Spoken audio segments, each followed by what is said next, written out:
having the access to Stephen's personal stuff, family photographs, home movies, voice recordings. Yeah, that was a treasure trove for me as an actor, and sort of remarkable to have that sort of intimate relationship with somebody like Stephen. The first scene of the film is Bert and Mitzi Fabelman taking their kid Sammy to the movies, his first movie, and he's scared. And his father's way of dealing with that is to explain to him how a film camera works, explain to him how a projector works, and as if a child would then be able to sort of rationalize that and go, I see, it's only images flickering, they're still images, it's not real, they're actually not even moving themselves. And finally, Mitzi sort of cuts him off and says, they're wonderful dreams, and you'll never forget them. And she gives it this sort of big, positive, dreamy, artful. And yes, you absolutely see, I think, Stephen. I think you see both parts of Stephen in his parents, because he's obviously such, he's an incredible technician, but such an intuitive, emotional, dreamy artist himself. It was pretty incredible to see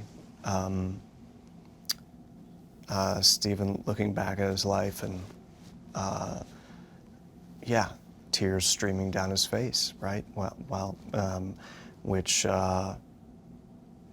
that sort of openness and vulnerability, you know, it goes to everybody on the soundstage. So it certainly actually helped me, you know, to see him, to look at his face and his eyes and see his story in him, and then try to, you know, take that. It just sort of raises the stakes almost, or something, in a wonderful way. We're talking a lot about how personal this is for Stephen and his life, but I think ultimately the reason that it's the Fabelmans is because it could be anybody's family, right? And we've all had a relationship with one of our parents, or our parents did, or our sister. The film goes beyond Stephen. There's something in it for anyone who's had a family, for anyone who's loved the movies, for anybody who's like dared to dream, you know, and dream big and had a passion.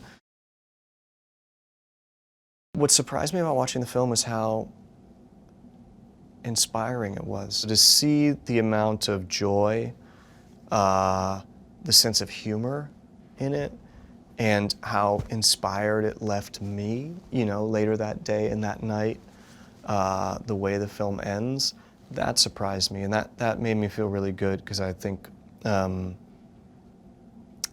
know, that's a wonderful thing to give to an audience.